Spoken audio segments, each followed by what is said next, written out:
Hello and welcome to EDC with Oaken and Kane. I am Oaken. And I'm Kane. And welcome to the living room.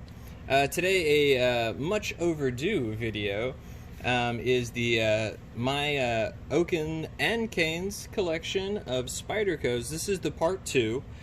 This one is stuff that's still in production and stuff that is pretty readily available.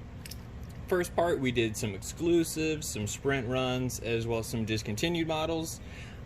This one is going to be stuff that, yeah, you guys, if you see it, you like it, there's a very high chance you can go out and scoop one up.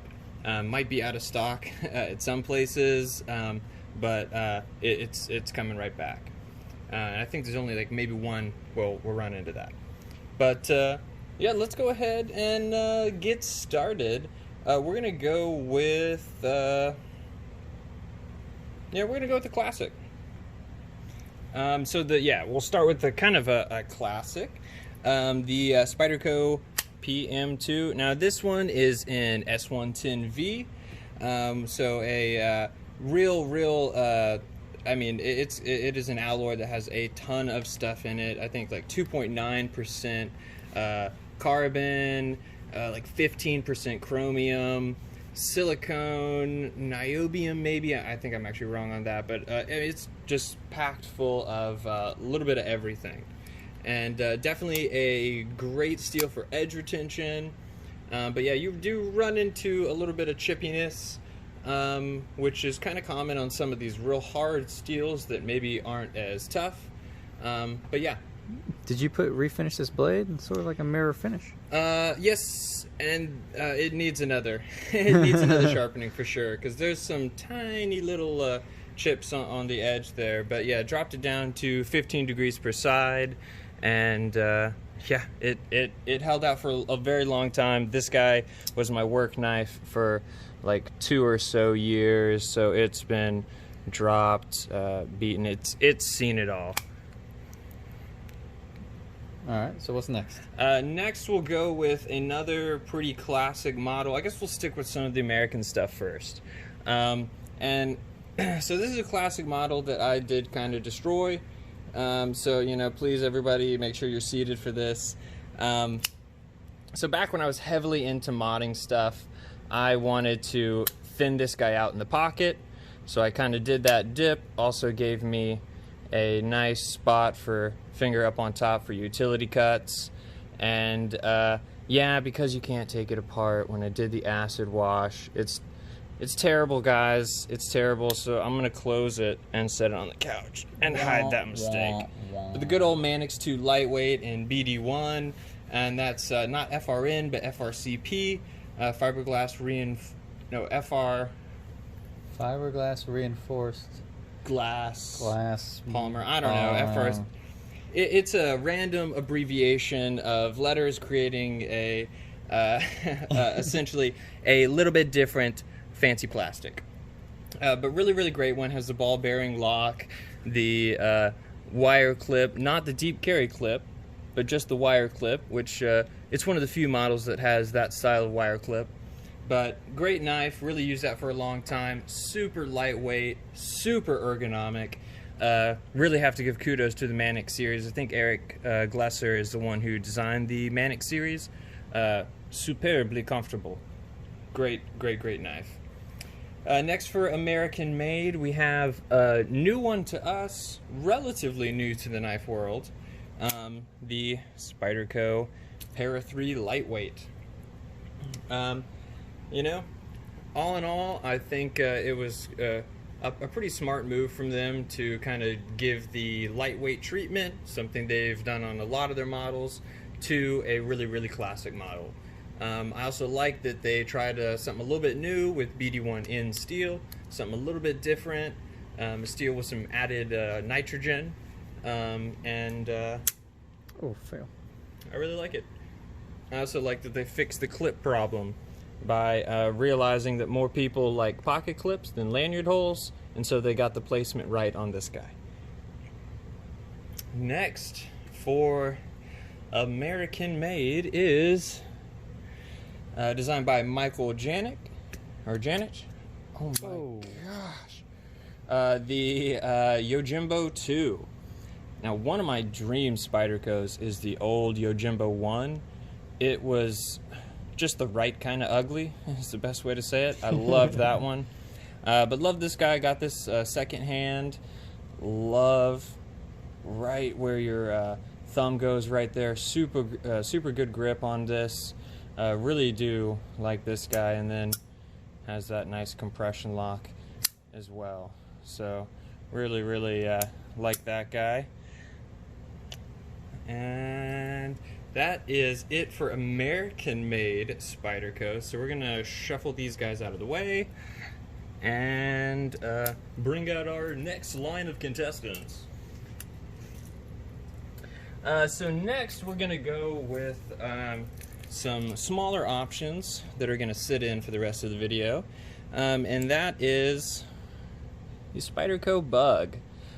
Here is, it's a little bit smaller than my middle finger. I'm sure you guys know about how big that is, but real small little guy. Honestly, for its size, it really is really well made. It is in 3CR steel. I don't know if you can really consider that a steel. It's in a metallic plastic practically, but still, I mean, you don't need much of a steel on a little guy like this. But that's a great little one. That really is great for the keys because it is pretty darn small. I mean, it doesn't get much smaller than that. Next was a big favorite of mine I carried for a very long time, and that is the Spyderco Roadie. Now you might be wondering, why is that purple? Because I scooped up some RIT dye and made it purple. This was the gray one, and just used some RIT dye on the FRN there and made it purple. Obviously it could use a touch-up, but really like this knife as far as a small compact slip joint that's super easy to open up with having that double detent up there and having the choil here. I mean, super tight grip. It really can't close on your hands because your finger's right there. So I mean, I have to say, love that guy for travel, for certain older people that don't have as much dexterity or don't have as much, nails when it comes to trying to mess with a nail neck. Yeah, nail neck slip joint. I think this is a really awesome option. So really like this guy. N690 steel, N690 CO steel, as well as, like I said, FRN on the scales there, and one of the few produced out of the Italian factory. Next, we'll have a favorite from a lot of people, and definitely a classic as well. I believe we're seeing double on this one, but the Spyderco Dragonfly. Yep. Whoa! And so this one is Kane's here. This one is mine here. He's got the standard variant in VG10 steel. Yep, VG10 right there. Super light, super comfortable for the size. Having that choil really does kind of give to a good grip. The green, or British Racing Green, I believe they call it, FRN variant there is in ZDP 189 steel, which is another alloy that's just packed full of stuff. It's got a little bit of everything, but yeah, I think on those, like 3% carbon, 20% chromium, just a really hefty steel there. And this one also has been resharpened down to, I can't remember if this one's 15 or 17, but yeah, good old ZDP. Love that one. Next we are going to do the, to pair with the good old Italian model here, we've got the Italian Spy Opera here, which is a collaboration from Line Steel and Spyderco. And oh yeah, this guy is the newest to the collection here, and really liking it so far.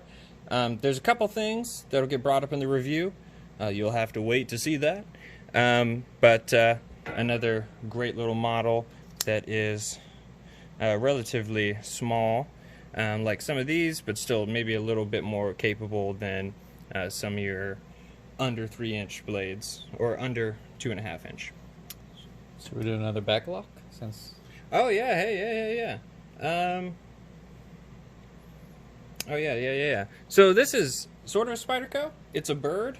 So it is Spyderco's not budget line, but budget brand, and that is in 8CR13 MOV, fully serrated 4-inch blade. So definitely, it was nice and smooth. But yeah, definitely a good kind of entry-level option, as well as a good option for, just throwing in the toolbox, keeping in the car, any sort of thing like that. But that's the bird. And we'll go ahead and clear these out and do the last little run here. Yeah, we'll leave those two guys up there. We'll leave the spectators. All right, so next we're going to, next one is going to be, this is definitely one of my favorites and Kane's favorite, the Spyderco Para, and really is, such a home run. Yeah, this is probably one of my favorite knives from Spyderco, especially recently. This with the smock, just an amazing knife. Especially the CQI version, drop shut like a dream.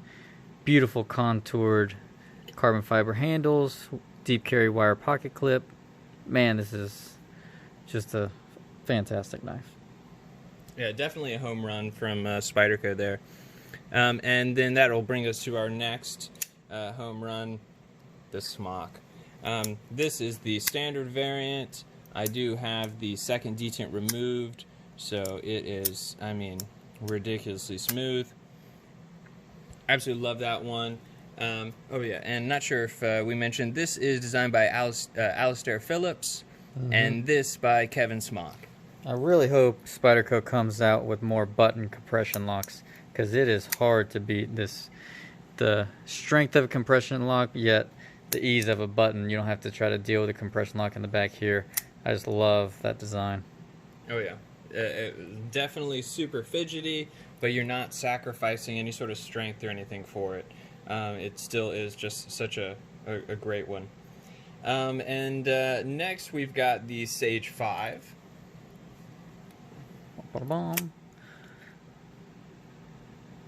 This is an S30V. That one has definitely been heavily used, and if you were to compare it to a standard Sage 5, you'll notice the blade shape is a little bit thinner. It's lost some of its belly there, and that was... The leaf is gone. Yeah. It's a leaflet now, maybe? But I kind of thinned it out a little bit doing a project, and, it didn't turn out how I wanted, and so I kind of made some adjustments and really just ended up kind of thinning that out. And it is what it is, but still a phenomenal knife. Definitely a great one for the size, great ergonomics. You do get that nice compression lock, so that's a great model that really not a whole lot of people are talking about anymore, and definitely a good one. Are these all from the same factory? They are, yes. Yep. All three of those are Taiwan. Now the Roadie there is Italy, but yeah, all three of those are Taiwan, which they've been killing it lately. Oh yeah, the Taichung Taiwan plant is one of the best ones, so really love that. And next we've got two coming from their budget line, which is the ones produced in China. Nice little snap there. Nice little snap. This is the Tenacious. They just came out with the Tenacious lightweight as well. This one was the one with the G10 scales, 8CR13 MOV, made and produced in China. And not that exact one, but the Tenacious was my very first Spyderco. So that's what started the sickness. Great ergos, great price. It's a very good knife to start with. The only thing is there is no compression lock, but that's okay for the price. And last but certainly not least is the Tenacious's big brother, the Resilience here. So pretty much, yeah, let's scoot some of those guys out of the way. Sorry, my bad. Pretty much same recipe as the Tenacious there, being 8CR13 MOV and G10. Same kind of styled pocket clips. But yeah, honestly, if you are wanting to try out a Spyderco, wanting to try out a larger blade, this is kind of a good one to have to kind of sample out that round hole, as well as see, hey, am I actually going to carry a 4-inch blade? Yeah, it reminds me a lot of the military. Yeah, it definitely has some similar hues. But yeah, really like that guy. I carry that one a lot when I'm doing any sort of thing outdoorsy, because being 8CR13, you can easily sharpen that up out in the field, and then having a 4-inch blade, you kind of got enough blade to really get any of your tasks done. So, but yeah, so that is actually it, guys. So we did finally get that part 2 out. It did take us a little while. We got the Para 3, and we're like, okay, well, yeah, we'll go ahead and do the video, and then the Spy Opera came out, and, but we're going to go ahead and try and just haphazardly plop some of these guys back on screen as we're rambling about. But yeah, so if you guys can't tell, I am quite a Spyderco fan, and this will definitely be a growing collection. You will certainly see more Spydercos coming through. But yeah, so if you guys didn't see the part 1 video, go check it out. Yeah, make sure you guys have a good day, and we appreciate you guys stopping by. It's time to go. Have a good one. Thanks. Bye.